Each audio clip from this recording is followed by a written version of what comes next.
Hear a lively discussion about the New Jersey economy, businesses, and more from a panel of seasoned journalists. This is the Issues Watch podcast.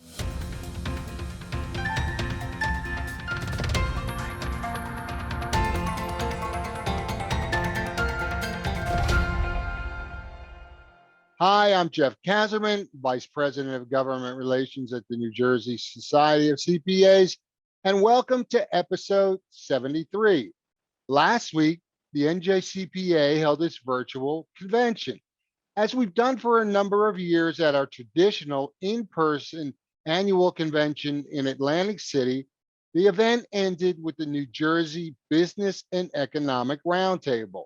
This year's panelists were Tom Bergeron, who is the founder, editor, and co-owner of ROI-NJ, a digital and print outlet covering the world of business and politics in New Jersey. John Reitmeyer, who is the budget and finance writer with NJ Spotlight News and covers New Jersey budget issues, the public employee pension system, tax policy, and more. And Rhonda Schaffler, who is the anchor of NJ Business Beat, a weekly business program on NJPBS that takes an in-depth look at the stories, trends, and influencers shaping New Jersey's business landscape.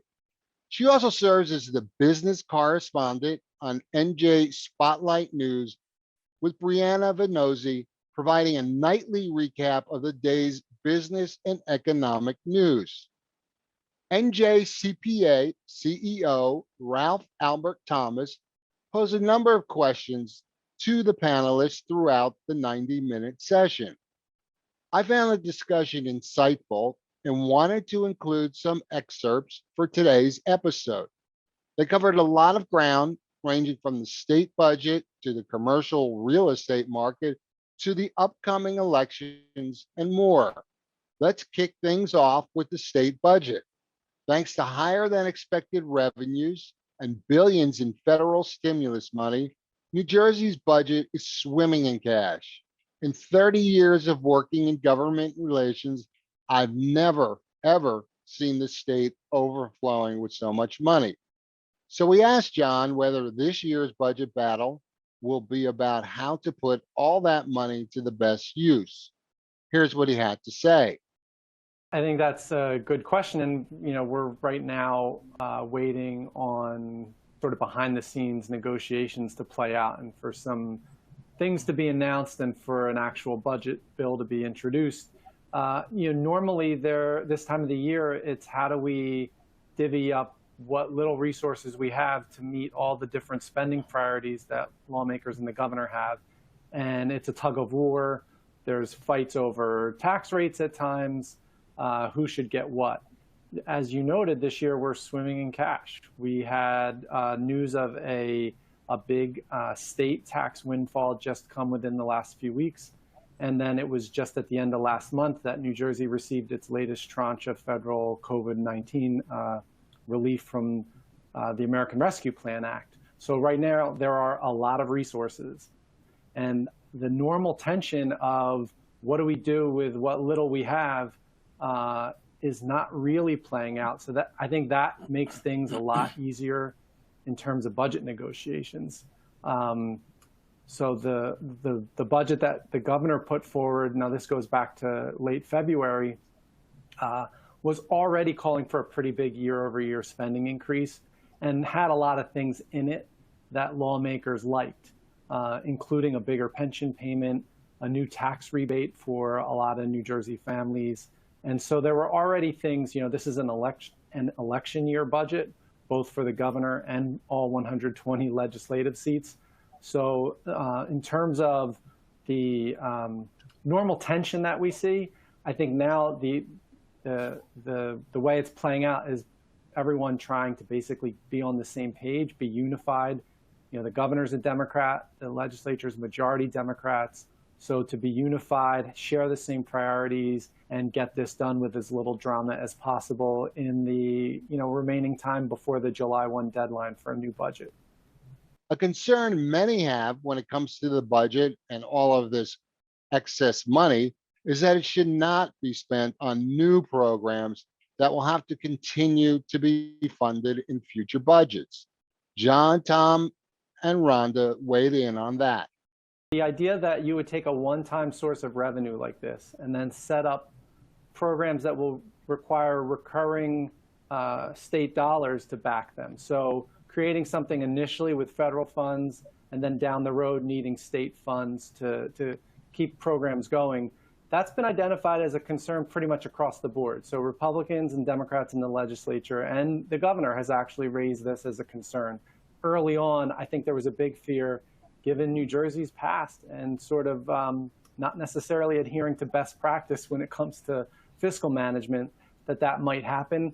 I think you're going to see more long-term investments with that money, or things that kind of make up for spending that or for needs that arose as kind of a one-time need during the pandemic. So whether they use that to help people who have fallen behind on their bills right now, utility bills, their rent, that could be a one-time cost where you don't create a new program.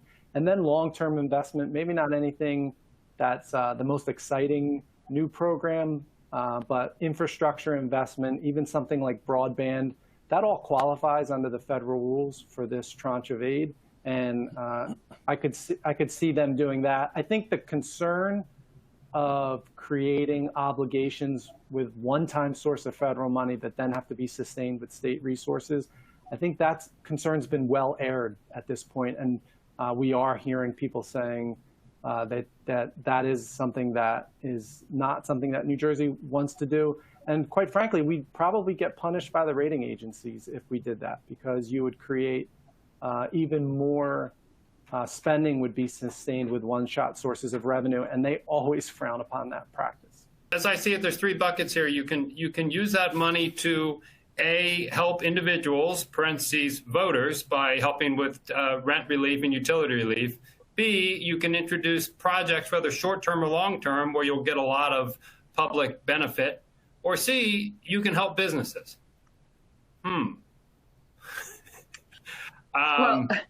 The business owners are telling me that they don't think that they're going to score well in that category, no matter everything that's being said. That's just what I'm hearing. There's been speculation about whether Governor Murphy will use some of the funds from the American Rescue Plan to pay down the unemployment fund debt, or businesses and workers will be stuck footing the bill. Here's John's input on that. That's a big question right now that we're waiting for an answer on. Republican lawmakers and some Democrats have definitely applied the pressure and said, if New Jersey is going to have more than $6 billion in aid to use from the American Rescue Plan Act, some of it should go toward A, paying back about $1 billion that the state had to borrow. That's on a no interest basis for now from the federal government to keep those unemployment benefits flowing throughout the worst months of the pandemic triggered recession. But then you also have the replenishing of the fund that has to happen over time as well. And that falls on payroll taxes. And payroll taxes funded by both employees and employers. And where there is the unpredictability is on the employer side, because the rate goes up as we need to replenish the fund.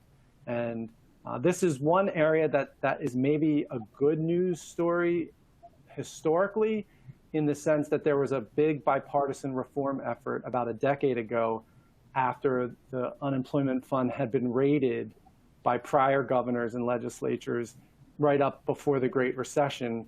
And we had to borrow a whole lot more money during the Great Recession from the federal government to keep unemployment benefits flowing, because the balance had been drained so much. They ended up putting in a constitutional protection to prevent those raids.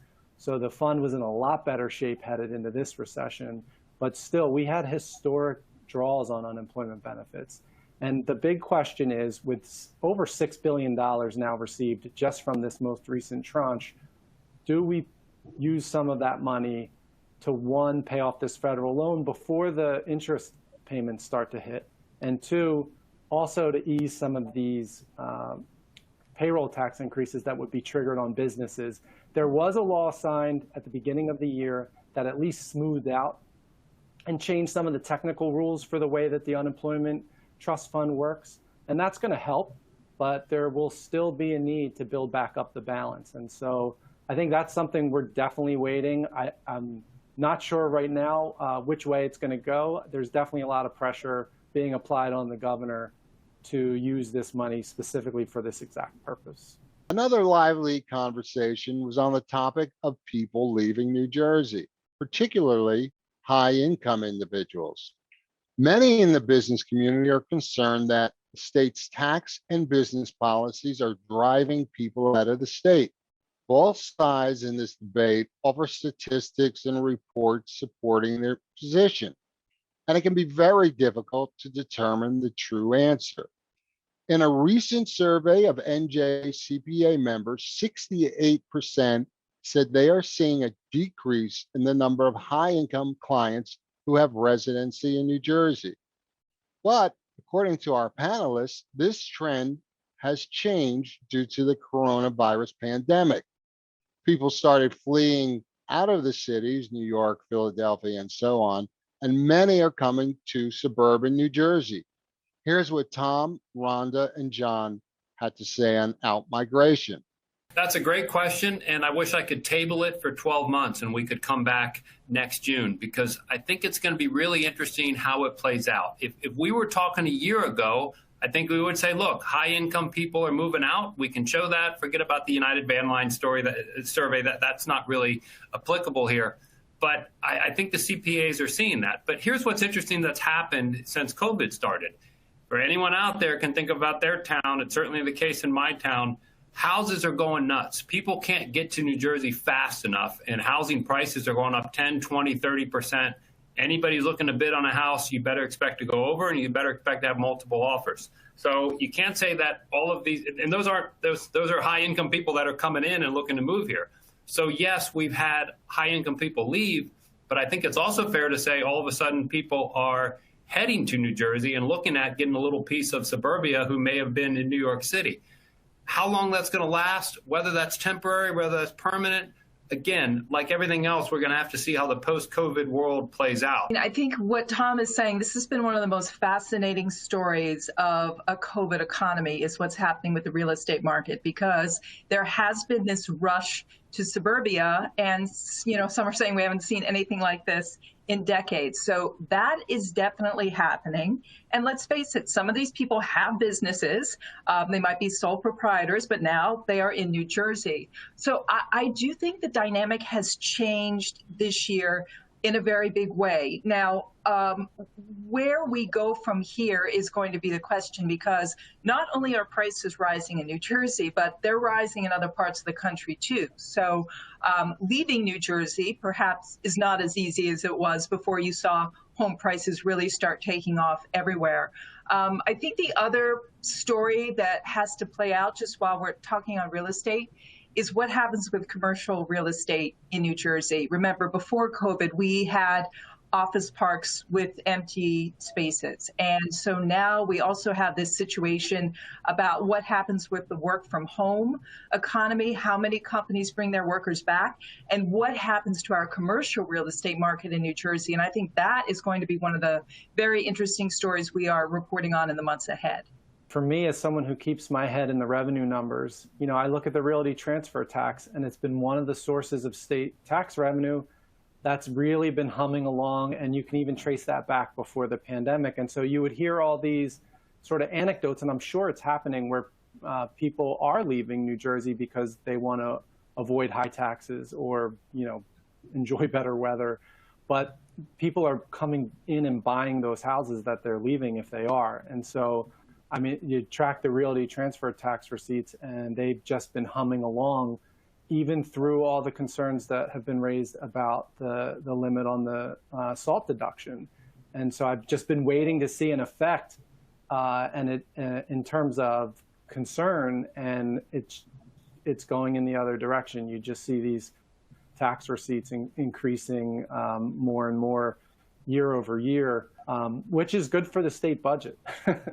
one of the things about the cost of living is that it's always relative. And what we think are high taxes and high real estate taxes for someone who lives in New York City, they might say, you know what, this is pretty good for what I'm getting. And, you know, when we're looking to, the state has made it a priority to attract international companies to New Jersey. And you say, well, why would anybody want to come to New Jersey? It's such an expensive place to do business. Well, compared to New York City, it's pretty cheap. So it depends on, from the perspective of what you're looking at. I'm not trying to be an apologist. I'm not trying to be pro or con, but just from the numbers, there are some ways where we do look more attractive. There's some ways where we don't look attractive at all. How all that's going to play out, I think Rhonda's point about commercial real estate is stunningly fascinating.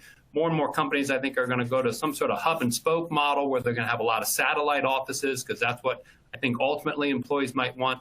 But this next year is really going to be fascinating for both residential and commercial real estate. The panelists referred to the inflated housing market in New Jersey. So we asked if they foresee opportunities for lower property taxes across the state in the long term. Here's what John, Rhonda, and Tom had to say. You would think that that is something that is front and center, considering that is all people talk about, and rightfully so. I mean, I think that is when John is reporting moment to moment on what's happening with the budget, that's going to be key, because I believe he mentioned earlier that this is an election year. So if you can have an agreement that also includes property tax relief, obviously, I think all of New Jersey will embrace that, especially because, remember, the attempts to repeal SALT really so far have fallen flat, even though there's some bipartisan effort there. But something legislatively out of Washington is not looking promising at the moment. But boy, I mean, most elected officials would love to turn around and say, guess what? Property tax relief is coming your way. I think reducing property taxes is a big ask. I think there have been efforts in recent years to at least curb the rate of increase. And since the 2% cap on year-over-year levy increases went into effect, that seems to be holding down some of the growth, although there are some notable exceptions to that cap. You know, the challenge in New Jersey, and I just wrote about this issue, I think taxes, it's always a big issue. Property taxes, no one in New Jersey likes to pay their property tax bills, especially now that we can't write off as much as maybe we used to be able to from our federal taxes.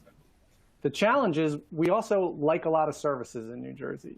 You know, when that first flake of snow hits the ground, we start looking to see if the road's plowed. You know, we like to have our local police departments in our towns, and we like to have good schools that frankly, protect our property values. When we have a strong system of public education in New Jersey, that's an incentive for some of the people that Tom had mentioned earlier that move into New Jersey. You know, they like to have a yard, maybe that spare bedroom to use as a home office, but also they like to have good public schools to send their children to. And those are all funded with property taxes. And so that's always the tension that we have here in New Jersey is we don't like how much we pay in property taxes, but we also demand a high level of service. And I think that, you know, as we see more people move into New Jersey, maybe from other places, you know, that's going to be something to keep an eye on going forward is what do the new residents expect? You know, do they start to say, you know what, I'll let the roads go unplowed for a few hours if it means that my property tax bill is a little lower. But, you know, for now, unfortunately, I think in New Jersey, we're in that situation where we demand a lot of services. And, you know, we're in an area where it costs a lot of money to run these governments that we have because people, you know, it's a high cost state and the people who work for the government have to live in it or live close to it. Look, here's the deal. I've owned a home in New Jersey for 2 decades. And every year people talk about, you know, reducing property taxes. It's not going to happen. And yeah, we like our services, but we're set up in a way that we're paying way too much and nobody wants to have the honest discussion about lowering the cost of that. I don't have the numbers, but you know, what it costs to educate someone in New Jersey as opposed to what it costs to educate in Massachusetts is day and night. I mean, if we really want to be serious about this, it's not about lowering property taxes. It's it's changing the way we run the state. So I think everyone will give lip service to this, but will anything happen? No, I don't think it will happen. And again, I'm not being pro or con on the issue. If all these people are moving in, if all these people are paying above asking price, if all these people are saying, yeah, I'll give you $50,000 more than you ask, and I'm not even going to mention the salt, it's kind of hard to argue that you should have the property tax. And I know Josh is great on the moocher state and this and that. Isn't the federal government giving us a really big check? So all they're asking back for is that we don't get to, we're going to pay a little bit more in taxes coming back. It's a tough ask. But if you're asking me if anyone is seriously going to reduce property taxes, you're asking me if the governor or a mayor or a town is going to say, oh, you know what, we're going to take less money from you guys so everybody can get a little extra. Not going to happen. It's the way that we're set up, and our costs are way too high. It's not the amount of taxes we pay for the services. It's what the services cost that we don't want to address. In a recent NJCPA poll, nearly half of CPAs said that the availability of skilled personnel was one of the top 3 challenges for business. The tight labor market down the shore and elsewhere has been a controversial subject. So we asked the panelists what businesses are looking to do to attract new employees and whether they're looking for the state government to step in to incentivize workers. One of the challenges right now in a tight labor market is, there's some pressure on compensation that's occurring because of the minimum wage law and a phase up to a $15 minimum wage. Typically when the lower income level sees an increase, it sort of cascades through. And so I think if the question goes to some of the challenges, it would be giving people a reason to come to work for you. In addition to them having the skills that you need to work for your company, it's offering them something that they say, I want to come work for this company, and usually pay is one of the big factors. And so, I grew up in the Atlantic City area, and, the economy between May and September versus the rest of the year can be entirely different. It's a little bit different down there because of the casinos than maybe, say, another shore community. But, some of these shore communities are incredibly sleepy during the winter months, and have whole new populations that come in during the summer. And we make a lot of money in New Jersey off tourism. Maybe not the top industry that we have, but we do make a lot of money in New Jersey off of our tourism industry that we sort of have to nurture. And there's a bill right now that I think goes to that would allow teenagers to work overtime with permission from their parents. And that may help a little bit in terms of staffing up some of the businesses at the shore. But I think, as Rhonda alluded to earlier, it also comes down to what are you paying, and is that enough to get somebody to say, hey, I want to go, work at your saltwater taffy store, or fill up buckets of caramel corn, or as some of my friends did growing up, work on the boardwalk. I think to incentivize workers, it's got to come down to pay or benefits, and it's more going to be from an individual business rather than a state. Obviously, New Jersey is a state that is continuing to pay out the federal enhanced unemployment benefits. We know that states around the country have chosen not to do that. So if we're talking about incentivizing, that's really the best that the state could do. Congressman Gottheimer came out last week, and he thought there should be this $500 back to work bonus that the state pays. But I really think it's going to come down to pay for workers. Just this week, the Federal Reserve Chairman, Jerome Powell, when he had his news conference, he specifically raised the issue of childcare being a problem for some workers to come back. So I don't think it's a simple solution, but to me, let's take the childcare situation.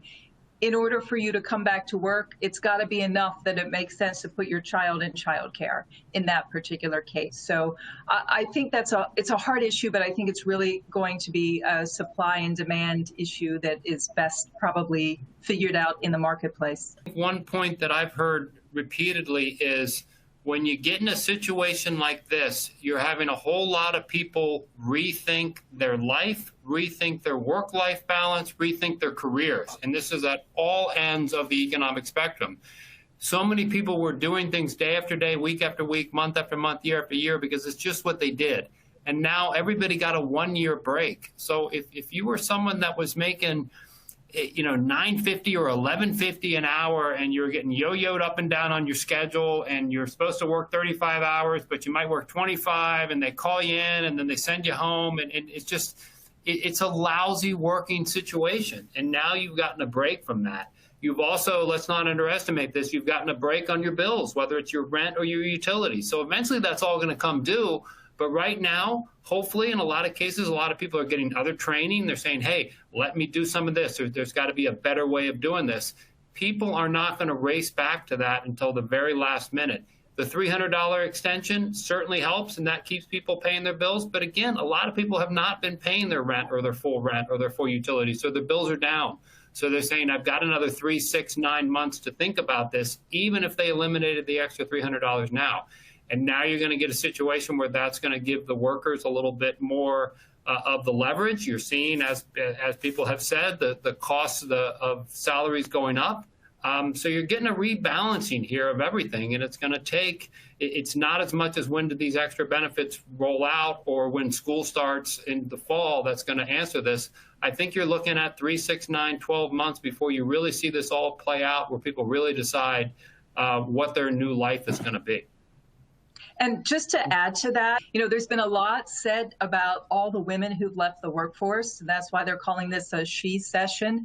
That, to what Tom just said, if you're a family and you're reassessing your situation, and does it still make sense to do things the way you did before, that in particular, over the next couple of months, watching what happens with women in the workforce, and do they come back to the extent they did, or perhaps can they find a remote job, which is something they maybe would like to do anyway and be, home more.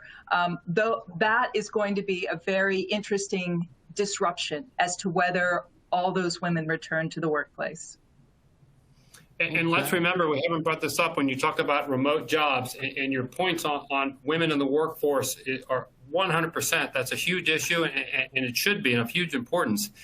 When you get a remote job, it's not just your New Jersey job.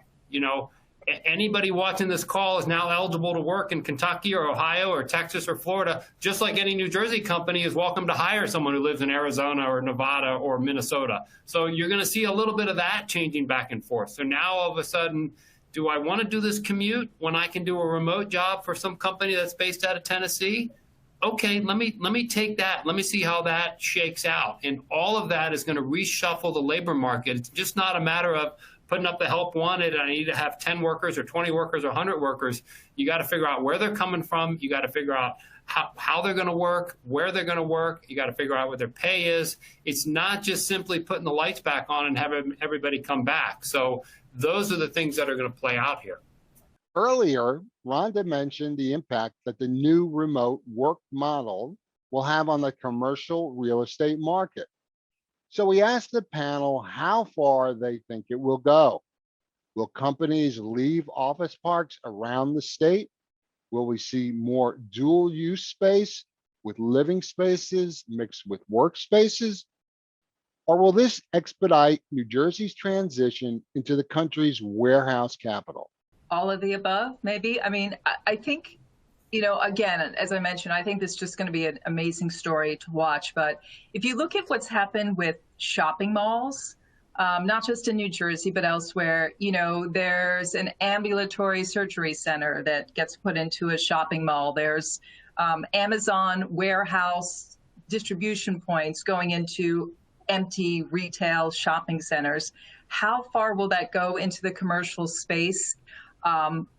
I don't know. I mean, what I find interesting is if I'm out somewhere and I see a new building being built that's a commercial space, obviously I'm sure that loan was secured before all of this, but Tom mentioned that hub and spoke model of working, which I've heard a lot of as well, and it makes sense. I don't know why we concentrate all our people in one location. Certainly we should have learned that after 9/11.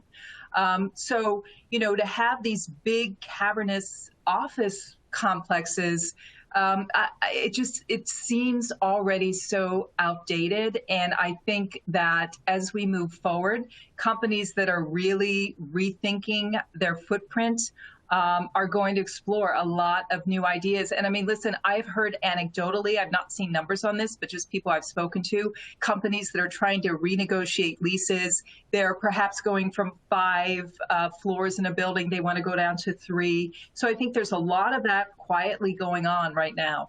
We've all realized 2 things: that 1, we can be productive at home, and 2, we probably don't want to spend 5 days a week at home, and 3, we certainly don't want to travel an hour or an hour and a half or too long on a commute. So, I think you're going to see people shrinking their spaces in their one spot while opening smaller satellite offices. I think there's the whole WeWork model. I think because of COVID, there's a little hesitancy of sharing, a shared space. But look, there's a lot of commercial real estate out there. There's deals to be made. So the idea of people, if you're based in Newark, why wouldn't you have a smaller place where you can go to in Morristown or Red Bank or, Hackensack or Bridgewater, somewhere else where that's going to help your attraction and retention? And maybe you need to go to the mother office once a week or once every 2 weeks and go to the satellite office a couple of days and stay home a couple of days. I think you're going to start to see more of that. Again, that's going to be driven by attraction and retention of your employees and your workers. If you're going to make them go 5 days a week into one location, I just think people are going to look for another alternative. And one way to get around that is to open up some more satellite offices that are smaller, because I think people are tired of working at their kitchen table. Tom made a really good point earlier about the pandemic providing an opportunity for people to sort of reimagine themselves. And you could probably say that also works for companies. They've gotten a year to sort of forced try different things out. How do we operate with everyone remote? What did that do to productivity? Are our workers happier? And so, I think a lot of companies are doing surveys and trying to figure out what they're going to look like once we can, return more to normal, and have learned a lot of lessons. The impact that has on the commercial real estate market, as Rhonda mentioned, is just a really fascinating thing that we're going to be looking at going forward. New Jersey has a lot of housing pressure. Do we sort of shift more to housing? Is there going to be pressure on zoning? Are we going to see a lot of property tax appeals from commercial properties? Think of a big building that's had tenants not paying rent for a year. And do they go to their towns and say, we're overassessed, we're not making any money off of this? I just think there's so many different storylines going forward. The session wrapped up with the panelists weighing in on the upcoming elections in New Jersey. I'll go first, and we're not big on politics. We only cover politics as it relates to business. But from what I've seen, as far as the gubernatorial race, this is Murphy in a rout. I don't think the other side has found a single issue that they can concentrate on, focus on, or resonates with the public. I see this being a walkover, to be honest. I just don't think there's anything. I don't see it.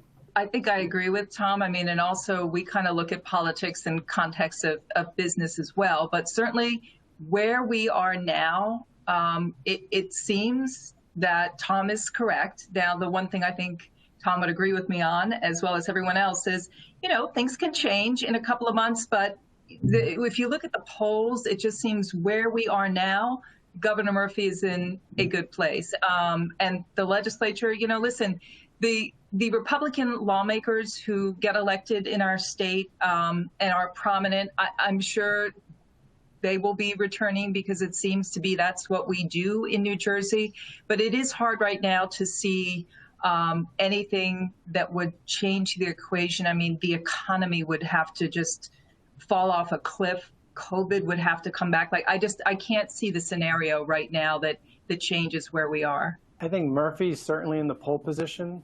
And it's interesting because historically, it's been a long time since New Jersey's elected a Democrat to a second term as governor. And so Murphy's got that going against them. And as Rhonda mentioned, we still have unemployment that's higher than the national average and over 7%, which could be a vulnerability in normal times, but you have to put it in the context of the times that we're in. And it's still electorally in New Jersey very difficult math. So there's already some headwind for Republicans in New Jersey. And right now, certainly a long, long way to go between now and Election Day. But if I had to, put a bet on it today, it's the legislature stays Democrat and Murphy cruises to reelection, despite, what you would look at and say, in some ways, like, we don't normally return Democrats to office in New Jersey. And, especially when the economy may not be historically as good as it's been. But, I think Murphy's come out of this pandemic with very strong approval ratings. And when the budget is in a good situation, as it's in right now, there's plenty of money for tax rebates and increasing funding for schools and things that people like. And so he's certainly in the pole position, but with a long way to go and maybe some vulnerability. We talked about the tax issue, and New Jerseyans don't like taxes. If we shift away from the pandemic and it really does fade off of our screens and we start to get more upset about our taxes, maybe there's an opportunity that the Republicans can exploit in the months ahead. But that would be something that would change where things look like they're going right now.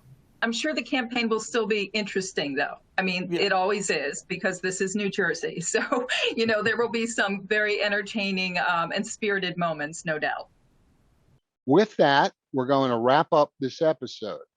But given the discussion about the election, I would be remiss to not encourage all NJCPA members to contribute to the New Jersey CPA Political Action Committee. We need your help to support candidates who demonstrate a commitment to the accounting profession. To be frank, the contributions of CPAs lag far behind other professionals and groups, leaving our PAC severely outgunned. So please consider making a donation today by going to njcpa.org/PAC.